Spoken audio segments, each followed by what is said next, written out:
welcome to another Apollo Papyrus episode. I am Aaron Apollo Camp.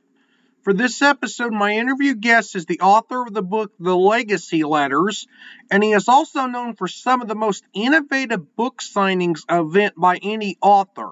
His name is Carew Papritz, and here's my interview with Carew. Carew Papritz, welcome to Apollo Papyrus. Well, Eric, thank you. It's great to be on your show. Thank you so much. Feel free to introduce yourself to our listeners. Well, hi, listeners. My name is Carew Papritz. I'm the author of a lovely book called The Legacy Letters. Fortunately, it's won about 5 national awards as an inspirational book. And real quick, the premise behind the book is it's a series of fictional letters written by a father who had never lived to see his kids. And the letters become their practical, moral, and spiritual guidebook for the rest of their life. So it's a fascinating book. And for me as an author, the response to the book has really been the best part, because people bring their life stories to me in response to reading the book. Now, you mentioned a little bit about your book, The Legacy Letters. Is there a little bit more you can tell us without spoiling too much of the entire book? Well, that's really interesting, because it's not really a linear book in that respect. It's more of a series of letters. They were written in the last months of this man's life, and they cover everything from, let's say, how to buy a used car, to riding a horse, to how to fall in love, how to make a marriage work, how to buy a home. And then it goes into even the deeper subjects of, how to live a full and fulfilling life. And from the most basic of how to say please and thank you to how to deal with death. And this father, what's really I think one of the most fascinating things in the writing of it is that you never know the kids' names, because he never knows the children's names himself. And it's always, the salutation or the leaving, or when he leaves off, it's always Papa or Love Papa or whatever the case may be. But in the premise of the book, he leaves behind these letters, again, to his children he never lived to see. He's in a mountain cabin. The letters were written many, many, many years ago, in a time period what we don't know. Again, this is all sort of the setup for the book. And the children receive the letters on their 10th birthday, and they live life with these letters. And so they decide they want to give 50 of the over 200 letters that the father left behind to the world. And that's this book. But the next book, The Legacy Letters Complete, is coming out next, which is all 200 letters. Although The Legacy Letters is a work of fiction, what real-life lessons can one learn from the book? Aaron, I think the most fascinating thing has been, as I said before, the response of people. For example, I love to do book signings, and any author does. And so the first one that was really sort of blew me away, it was this day when there weren't too many people. It was a Barnes and Noble, and mother and her son were walking around the aisles. And I think you can tell I'm I'm an extrovert a bit. So I come out and say, hey, come on over and sign the book, or at least find out about it. Come on over here. You meet the scary author. And they sort of laugh, and they, break down. They come over, and she goes, okay, what's this about? And I tell her the premise of it. And I said something really interesting. I said, you know what?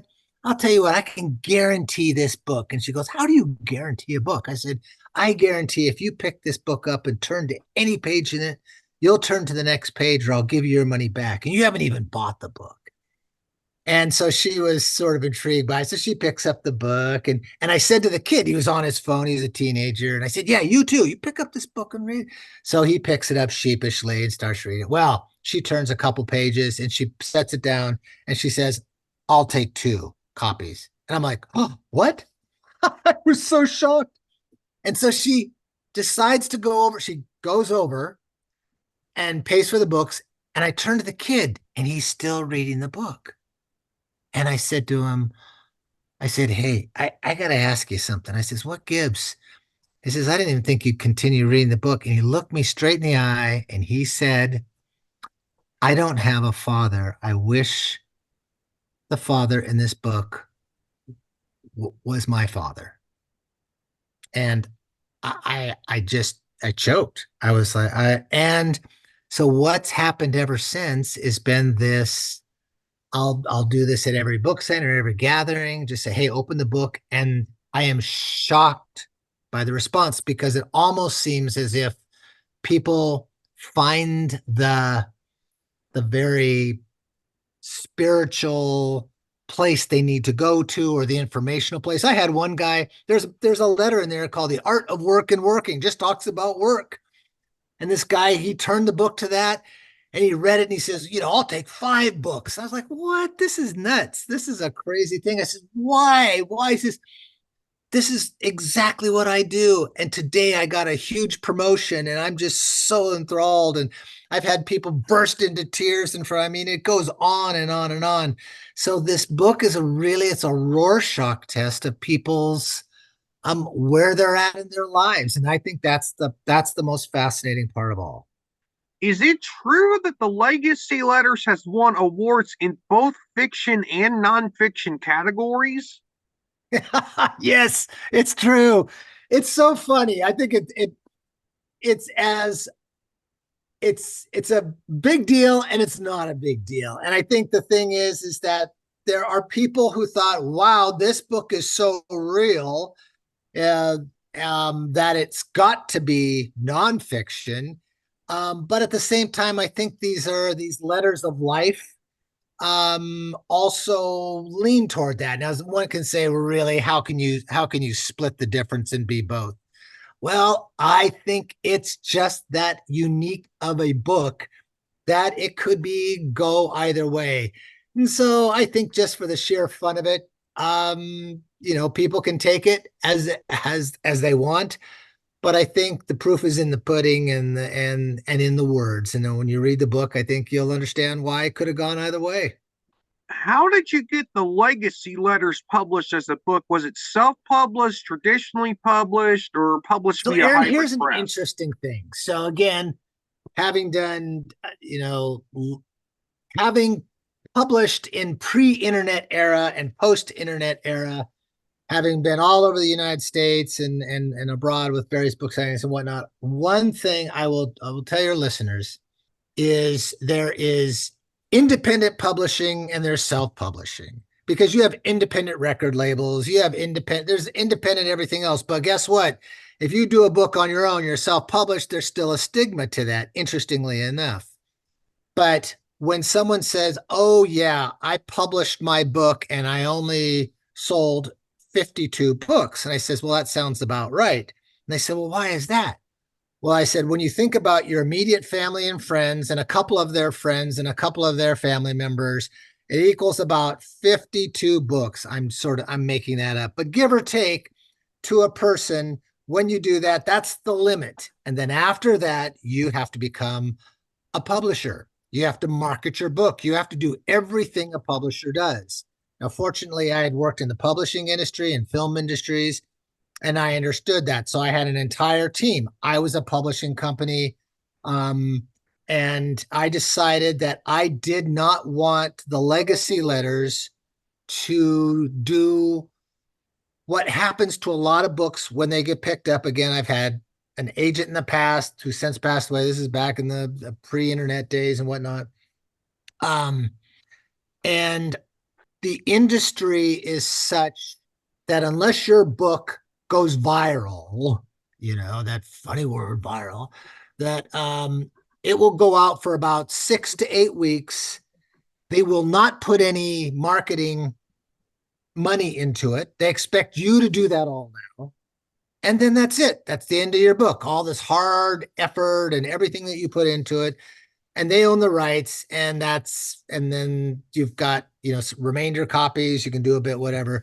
So when you go beyond that 52 book limit, and now I've sold over 40,000 copies of this book, that you are in another category of publishing. You're an independent publisher.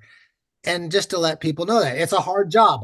I've marketed the heck out of this. Again, I've been able to get it into all sorts of um, uh, places and bookstores, and even getting into Home Depot, and very, very difficult things. So from that standpoint, publishing is not for the faint of heart out there. You can do it and it feels good, but to go beyond that, you really need to sort of look at where you want to go with your books. I think it's still better to get an agent in the long haul if you're making a commitment to being a writer in this field and want to make a living at it. And some people can sell on Amazon and make a living, and that's not the be all end all. I think writing and your commitment to it, and figure out any which way you can get your name out there along with your book is the most important thing of all as a writer and an artist. What charities have benefited from the proceeds of sales of your book? Oh, golly, that's a great question. Very few people ask that. I want to go back on that real quick. So we go back to the marketing idea. And so there's several things that I have done. I was in the film world and feature films and whatnot. I love filmmaking, and I was trying to figure out a way to combine that with the book, and I did. And one of the things I did were called first ever book signings. And basically, it's taking the central premise of the book about living life to the fullest. And I wanted to exemplify that. And I thought, well, my first idea was I wanted to sign the book on the back of the horse that I cowboyed on. And I worked as a cowboy at a ranch. And this is where I primarily wrote the legacy letters, which is a whole nother thing in and of itself, a lovely story. But I rode the book up to a Barnes and Noble, and we signed it outside, and it was great. And so I went and did things on top of volcanoes, to say on top of Mount St. Helens. I did it on Amtrak. I did the first ever modern day whistle stop tour, and signed books on the train, signed books off. So I came up with these various ideas. There's a whole I Love to Read series, but the idea behind it, oh gosh, Aaron, you know what I just forgot? Mm-hmm. I got so excited about telling you about, what was the original question? The charities. What charities have benefited from the proceeds of the sales of your book? Gosh, I'm just having too much fun here. What I wanted to do was to make sure that along with doing these fun things, that we give back to the community. I'm a big fan of teaching kids how to be part of a community, and that was also part of National Thank You Letter Day, which was something we started a few years ago, and just again getting kids involved in community. So things like the Military Mama Network and Cowboys for Cancer, and Make-A-Wish Foundation, and the Seattle Children's Hospital, and a hospital here in the Tucson area, Tucson Medical Center. And I can go on and on and on. It just depends on what the book signing is, or what the event was, or the YouTube video. But always, always, always proceeds from the sale of the book, we'd find some way to give it to somebody else along with that, and sort of have that community involvement component. You kind of touched on this.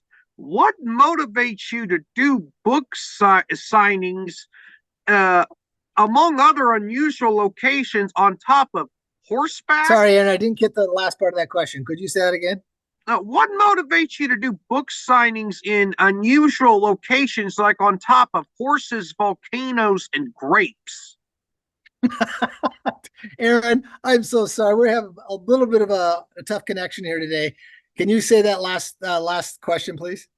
What motivates you to do book signings among other unusual locations on top of horses, volcanoes, and grapes. Volcanoes and grapes, as in the we did the first ever book signing. It was called Stomp and Sign. It was the first ever book signing done by Stomping Grapes. It was at a winery up in the Seattle area. What motivates me? I think it's the not only is it again taking the central premise of the legacy letters, which is the living the life to the fullest, and and and living that. When people say, well, "Why do you do that?" I said, "Well, read the book. It's in the book. Why wouldn't you want to live life to the fullest?" And I think it adds a whole nother layer of interaction, not only with an author, not only with the book, but with the idea of what it means to live life to the fullest. And so for me, it's a bit of fun and frivolity. It's a bit of seriousness. It's a bit of turning people's heads. I mean, that's one of the things you want to get people to do. And then they ask the central question, why? And guess what? You get to answer why. And so that's one of the things I really enjoy. You did a book signing in Cuba several years ago. What was that experience like? Oh, that was, how can I put it, was the coolest experience. And you know what we did, Aaron, that was really cool. And again, sort of going back to the community involvement and teaching kids about this, we got kids from 3 states, 3 different schools, grade levels ranging from fourth to I think seventh grade.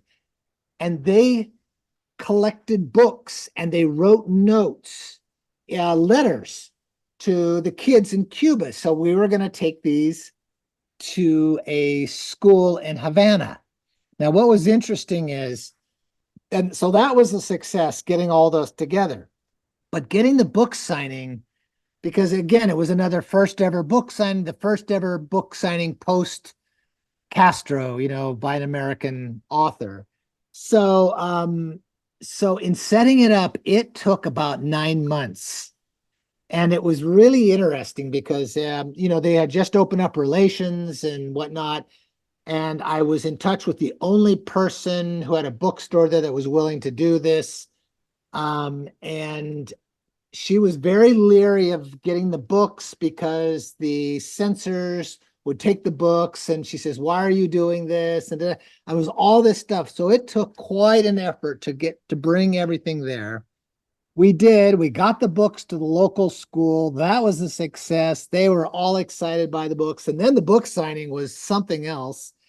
Meeting all these people. And your listeners may not know this, but Cuba has one of the highest literacy rates in the world. I think it's 99 or 98%. It's huge. And guess what? And guess who else they have there? Hemingway. They love authors. I would go back there at the drop of a hat. They were so welcoming. I feel like I could have written a Post-it note and put it on a refrigerator, and they would have said, "We're coming to your book signing. This is great." So they're so supportive, such a lovely people.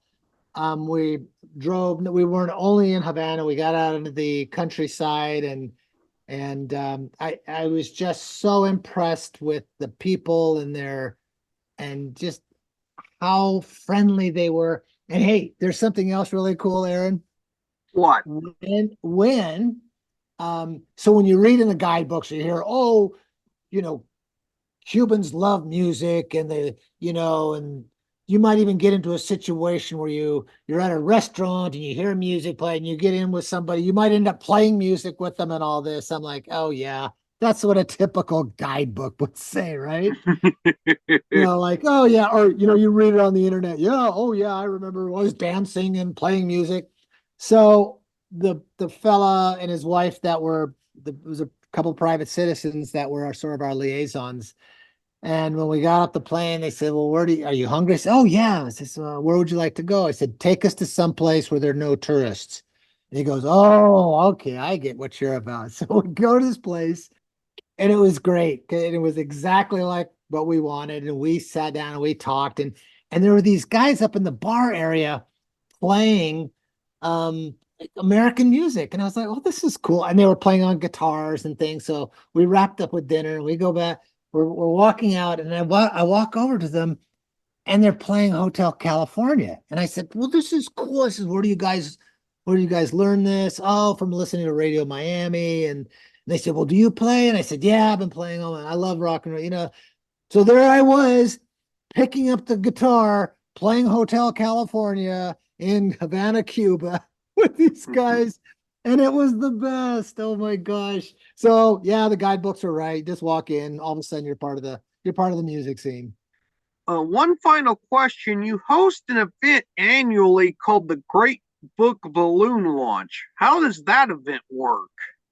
Well, the Great Legacy Letters book balloon launch is I came up with this idea, like these other wild ideas I have, about sending a miniaturized version of the legacy letters attached to a balloon. And again, this wonderful thing to get kids involved because I'm super big on kids literacy and getting them excited about reading. And so what we do is we attach, now get this, the entire legacy letters on a half of an 8.5 by 11 piece of paper. It's printed on there. So the entire book is literally on there. But it has an interesting aspect to it, is that it has a QR code that when this piece of paper, again, when we do it, I've done it with hundreds of kids. We attach these with got helium balloons, and they're biodegradable balloons, everyone, and we send it up we attach it with a little piece of string and some tape, and then the balloons go away. And when someone finds it, they're able to scan in the QR code, and it shows how far the book balloon went and that they got it, and they can go to the website. And it's the kids just get the biggest kick out of it. I think the farthest one we ever had was like 120 miles or something like that. So much fun. We've done them. I did a book balloon launch tour, a few years back, and that we did that in Atlanta and Washington, D.C., and Seattle and Boston. And we've done it at a number of other places. But the kids, you ought to see, if you go to, guess what? Carew Tube. Yes, it's an actual thing. CarewTube.com. You can see all these wonderful, fun videos, including the book balloon launch video, and it's a hoot. Carew, you were a wonderful guest, and I thank you for appearing on Apollo Papyrus. Well, I love the name of your podcast. Just for that alone, it was worth it, because I can say I've actually been on the Apollo Papyrus show, and I will never be able to say that again. And Aaron, you've been a prince of a fella. It's been super being on, and I'm sorry for the glitches, but again, thank you to all your listeners, and I hope you got some fun stuff out of this. And folks, make sure you check out thelegacyletters.com. Talks about the book, and you can check out everything on Carew Papritz and all the fun stuff, out there on Instagram and Facebook and all that good stuff. But most importantly, check out Carew Tube. It's a hoot. Carew is one of the most interesting people I've ever had an opportunity to interview, and it was wonderful to interview him. This is Aaron Apollo Camp reminding y'all to write and read your passion. Bye for now.